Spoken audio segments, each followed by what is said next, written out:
कृपया चैनल को सब्सक्राइब करें। धन्यवाद। सूर्य देव का तेज है न्यारा, सप्त रंगों से जगत संवारा। जीवन का हर अंधियारा मिटाते, सच्चे भक्त का भाग्य जगाते।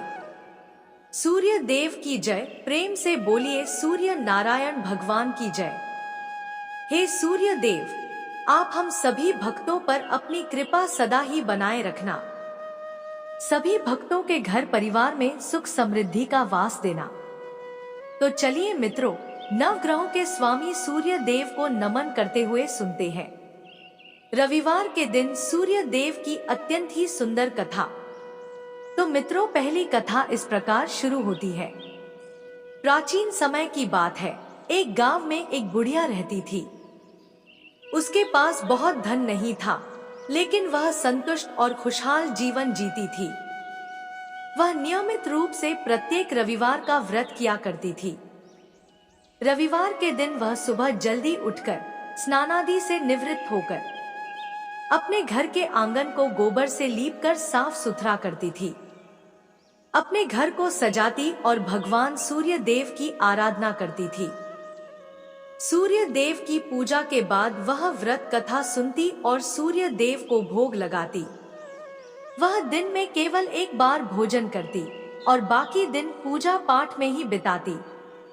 सूर्य भगवान की अनुकंपा से बुढ़िया को किसी प्रकार की चिंता एवं किसी भी प्रकार का कोई कष्ट नहीं था एवं उसका जीवन सुखमय व्यतीत हो रहा था। बुढ़िया की भक्ति इतनी सच्ची थी कि वह सभी प्रकार के सांसारिक दुखों से हमेशा दूर रहती थी। अब तो समय के साथ उसकी मेहनत और भक्ति का फल उसे मिलने लगा और धीरे धीरे उसका घर धन धान्य से भरपूर होने लगा। परंतु उस बुढ़िया को सुखी और संपन्न होते देख उसकी पड़ोसन उससे जलने लगी। हमेशा ही बुढ़िया को परेशान करने का कोई ना कोई उपाय बनाती रहती थी। अधिक आयु होने के कारण बुढ़िया अब अपनी गाय की सेवा नहीं कर सकती थी, इसलिए उसने कोई गाय नहीं पाल रखी थी। असल में बुढ़िया अपनी पड़ोसन के आंगन में बंधी गाय का गोबर घर लीपने के लिए ले आती थी, ताकि वह अपने घर को साफ सुथरा कर सके और सूर्य देव की पूजा कर सके। बुढ़िया की संपन्नता देख उसकी पड़ोसन को उससे जलन होने लगी। उनकी पड़ोसन को लगता था कि बुढ़िया के पास गाय तो नहीं है, फिर भी वह हर रविवार अपने आंगन को मेरी गाय का गोबर ले जाकर लीपती है। और यह बात पड़ोसन को बहुत खलती थी। एक रविवार को पड़ोसन ने अपनी गाय को घर के भीतर बांध लिया ताकि बुढ़िया को गोबर न मिले।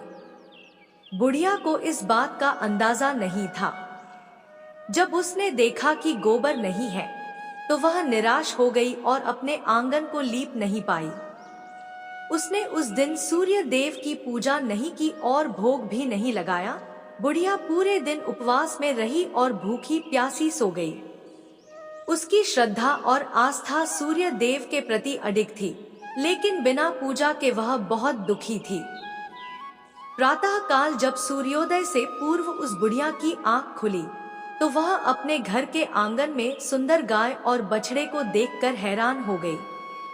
गाय को आंगन में बांधकर उसने जल्दी से उसे चारा लाकर खिलाया।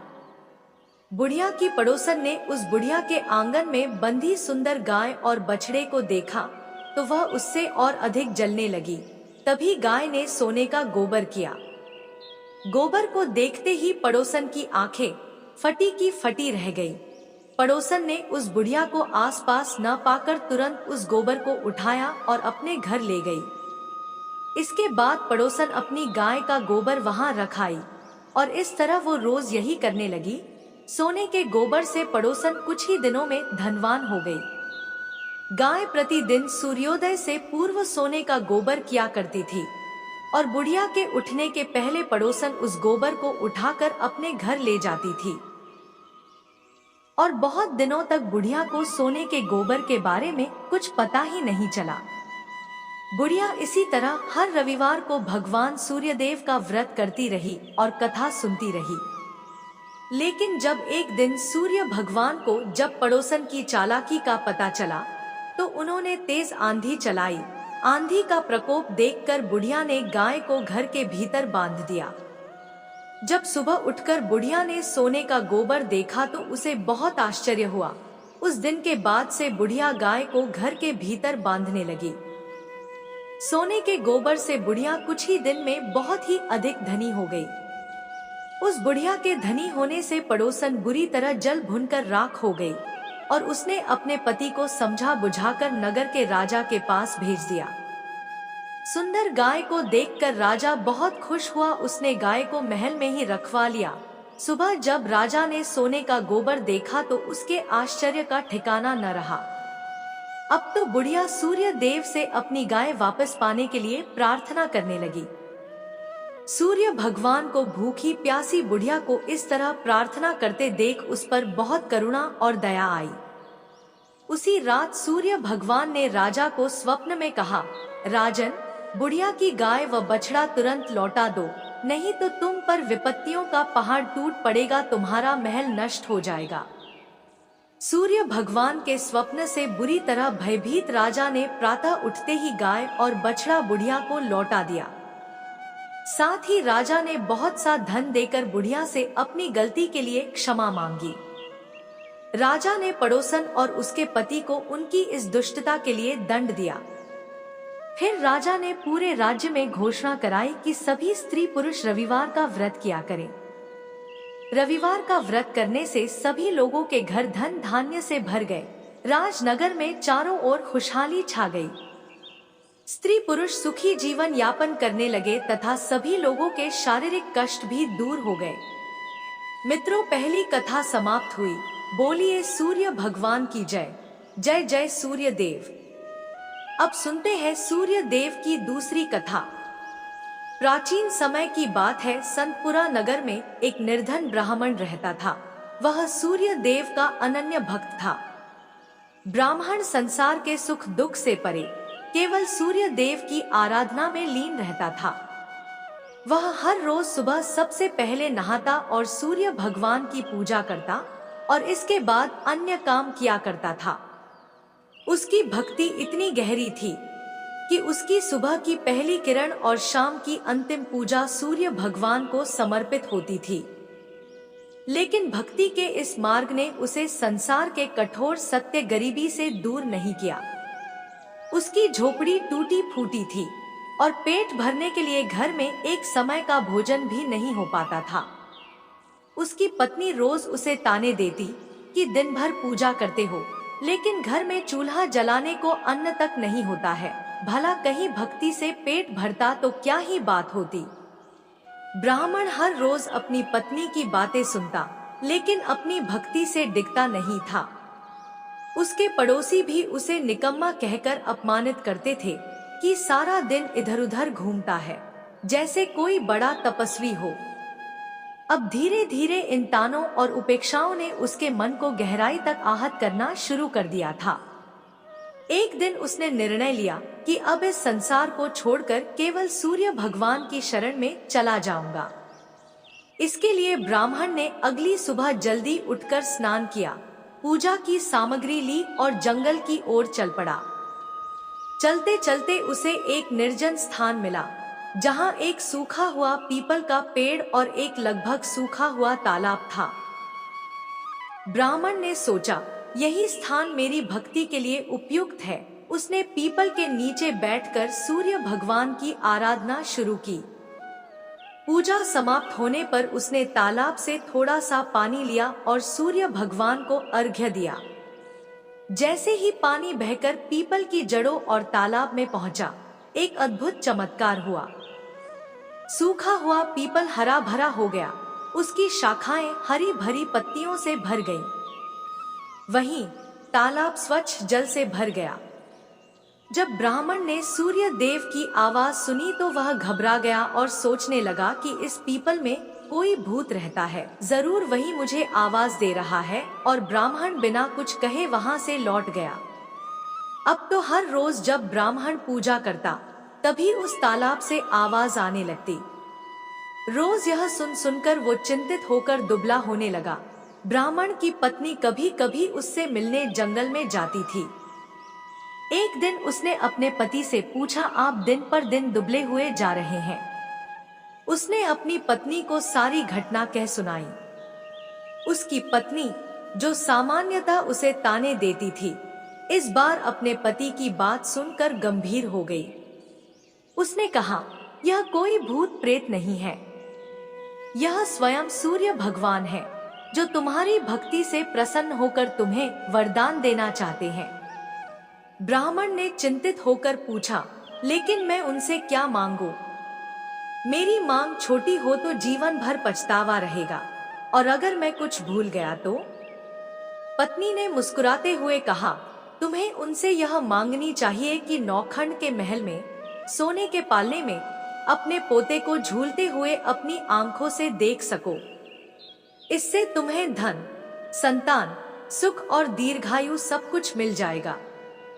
अगले दिन ब्राह्मण ने उसी स्थान पर जाकर सूर्य भगवान की पूजा की। पूजा के अंत में सूर्य भगवान फिर प्रकट हुए और बोले, हे ब्राह्मण, अब बोलो तुम्हारी क्या इच्छा है? ब्राह्मण ने साहस बटोरकर वही शब्द कहे जो उसकी पत्नी ने सिखाए थे। सूर्य भगवान मुस्कुराए और बोले, तथास्तु, तुम्हारी मनोकामना पूरी होगी। जब ब्राह्मण घर लौटा तो उसने देखा कि उसकी टूटी फूटी झोपड़ी की जगह एक विशाल और भव्य महल खड़ा था। महल के चारों ओर दास दासियां कार्य कर रही थी। अंदर से उसकी पत्नी सुंदर वस्त्रों और आभूषणों से सजी हुई बाहर आई और बोली, स्वामी, यह सब आपकी भक्ति का फल है। सूर्य भगवान ने आपकी मनोकामना पूरी कर दी। ब्राह्मण ने विस्मित होकर पूछा, इतना धन लेकर हम करेंगे क्या? पत्नी ने उत्तर दिया, हम इसे धर्म और परोपकार के कार्य में लगाएंगे। यज्ञ, हवन और दान पुण्य से ही इस धन का सही उपयोग होगा। और इस प्रकार से ब्राह्मण की ख्याति शीघ्र ही नगर भर में फैल गई। जब राजा को इस बात का पता चला तो उसने ब्राह्मण को अपने दरबार में बुलाया और पूछा, कल तक तो तुम्हारे पास खाने को अन्न नहीं था, आज यह वैभव कहां से आ गया? क्या तुमने चोरी की है? डर के कारण ब्राह्मण ने पूरी घटना विस्तार से राजा को बताई। राजा ने कहा, क्या सूर्य देव मेरी मनोकामना भी पूरी करेंगे? मेरे पास सब कुछ है, परंतु संतान सुख से वंचित हूँ। ब्राह्मण ने राजा को सूर्य भगवान की आराधना की विधि बताई और राजा ने पूरे नियम और श्रद्धा से सूर्य भगवान की पूजा की। कुछ ही समय बाद सूर्य भगवान ने राजा को एक तेजस्वी पुत्र का आशीर्वाद दिया और इस प्रकार से सभी लोग सुख पूर्वक जीवन व्यतीत करने लगे। मित्रों, इस कथा से हमें यह सीख मिलती है कि सच्ची भक्ति में अद्भुत शक्ति होती है। भक्ति का मार्ग कठिन अवश्य है, परंतु यदि श्रद्धा और समर्पण सच्चा हो तो ईश्वर की कृपा से असंभव भी संभव हो सकता है। ब्राह्मण की निष्ठा और विश्वास ने न केवल उसे सुख समृद्धि प्रदान की, बल्कि संसार को यह संदेश भी दिया कि धर्म और परोपकार से ही सच्चा जीवन संभव है। कथा समाप्त हुई। बोलिए मित्रों, सूर्य नारायण भगवान की जय। अब सुनते हैं अंतिम कथा। एक समय की बात है जब सूर्य नारायण भगवान अपनी पत्नी रानी संज्ञा के साथ सुखमय जीवन बिता रहे थे। एक दिन रानी संज्ञा के मायके से संदेश आया कि उन्हें अपने पीहर आकर कुछ समय बिताना चाहिए। रानी संज्ञा का मायके जाने का मन नहीं था, लेकिन सूर्य भगवान ने उन्हें समझाया और आग्रह किया कि वह मायके जाए। उन्होंने वादा किया कि वह उनके लिए बहुत सारी सुंदर और उपयोगी वस्तुएं भेजेंगे और इस तरह से रानी संज्ञा मायके चली गईं। कुछ समय बाद सूर्य भगवान ने उनके लिए कई वस्तुएं भेजी, जिनमें चौपड़, पासा, पचेटा, आती डोरा और मिठाइयां थी। उन्होंने इन वस्तुओं को बड़े प्यार से भेजा ताकि रानी संज्ञा खुश हो सके। रानी संज्ञा की भाभिया स्वभाव से चंचल और मजाकिया थी। उन्होंने सूर्य भगवान द्वारा भेजे गए इन उपहारों के डिब्बों को खोला और सारा सामान निकालकर उनकी जगह कंकड़, पत्थर और कांटे भर दिए और फिर उन्होंने डिब्बों को वैसे ही बंद कर दिया जैसा उन्हें मिला था। जब रानी संज्ञा ने इन डिब्बों को खोला और उनमें से सामान निकालने के लिए हाथ डाला तो उनके हाथ में कांटे चुभ गए। उनकी भाभियां यह देख जोर जोर से हंसने लगी। यह देखकर रानी संज्ञा को बहुत गुस्सा आया, लेकिन वह कुछ कह नहीं पाई। कुछ समय बाद सूर्य भगवान रानी संज्ञा को वापस लेने आए, लेकिन जब रानी संज्ञा ससुराल लौट आईं, तो उन्होंने सूर्य भगवान से बात करना बंद कर दिया। यहाँ तक कि वह अपनी सासू माँ और अन्य परिजनों से भी कोई बात नहीं करती थी। अब तो सूर्य भगवान को यह बात बहुत अजीब लगने लगी। उन्होंने अपनी माँ से पूछा, माताजी, क्या रानी संज्ञा आपसे बात करती है? उनकी माँ ने कहा, नहीं बेटा, जब से वह मायके से लौटी है उन्होंने किसी से बात नहीं की। सूर्य भगवान को यह चिंता का विषय लगा। उन्होंने अपनी माँ से कहा, आज आप उनसे कहिए कि घर में साल यानी चावल की बोरी रखी है, उससे चावल निकालें, लेकिन ध्यान रखें कि एक भी चावल टूटना नहीं चाहिए। जब रानी संज्ञा को यह काम बताया गया तो वह और अधिक दुखी हो गई और उन्होंने अकेले में बैठकर रोना शुरू कर दिया। फिर वह छत पर गई और चिड़ियों को पुकारने लगी। उन्होंने चिड़ियों से कहा, मैंने हमेशा तुम्हें दाना डाला है, अब मेरी मदद करो और इन चावलों को छील दो। चिड़ियों ने उनकी पुकार सुनी और सभी चावल छीलकर उड़ गईं। सायंकाल में सूर्य भगवान ने अपनी माँ से फिर पूछा, माताजी, रानी संज्ञा ने कुछ कहा? माँ ने जवाब दिया, नहीं बेटा, वह कुछ नहीं बोली। सूर्य भगवान ने कहा, अब आप उनसे कहिए कि 108 छेद वाली मटकियों में पानी भरें। जब रानी संज्ञा को यह काम बताया गया तो वह तालाब के पास जाकर बैठ गई और वहीं रोने लगी। उनकी हालत देखकर मेंढकियां उनके पास आईं और पूछा, आप क्यों रो रही हैं? रानी संज्ञा ने कहा, मेरी सासू माँ ने 108 छेद वाली मटकियों में पानी भरने को कहा है, बताओ इनमें पानी कैसे टिकेगा? मेंढकियों ने कहा, आप चिंता मत करो, हम छेदों पर चिपक जाएंगी, फिर आप आराम से मटकियां भर लेना। यह सुनकर रानी संज्ञा को थोड़ा सुकून मिला। मेंढकियों ने अपनी बात रखी और रानी संज्ञा ने आसानी से मटकियों को पानी से भर दिया। उस दिन भी सूर्य भगवान ने अपनी माँ से पूछा, माताजी, रानी संज्ञा ने कुछ कहा? माँ ने जवाब दिया, नहीं बेटा, वह अभी भी चुप है। सूर्य भगवान ने कहा, अब आप उनसे कहिए कि बाग में उनकी मासी जी आई हैं, उनसे मिलने जाए और उनसे यह भी कहिए कि जिस तरफ धागे बिखरे हैं उस तरफ जाए। अगले दिन सूर्य भगवान एक महिला का रूप धारण करके बाग में बैठ गए। उन्होंने घूंघट डाल रखा था और धीरे धीरे रोने लगे। जब रानी संज्ञा वहां आई तो उन्होंने उस महिला को रोते देखा तो रानी संज्ञा ने पूछा, तुम क्यों रो रही हो? क्या कोई मुसीबत है? सूर्य भगवान महिला के स्वर में बोले, आपकी मुसीबत के सामने मेरी मुसीबत कुछ नहीं है। यह सुनकर रानी संज्ञा फूट फूट कर रोने लगी। उन्होंने कहा, मैं अपने मायके नहीं जाना चाहती थी, फिर भी उन्होंने मुझे जबरदस्ती भेज दिया। वादा किया था कि अच्छी अच्छी वस्तुएं भेजेंगे, लेकिन उन्होंने डिब्बों में कंकड़, पत्थर और कांटे भेज दिए। जब मैंने डिब्बे खोले तो मेरे हाथ कांटों से घायल हो गए। वापस आने पर उन्होंने साल में से चावल निकालने को कहा और एक भी चावल टूटने नहीं चाहिए। फिर उन्होंने 108 छेद वाली मटकियों में पानी भरने का आदेश दिया।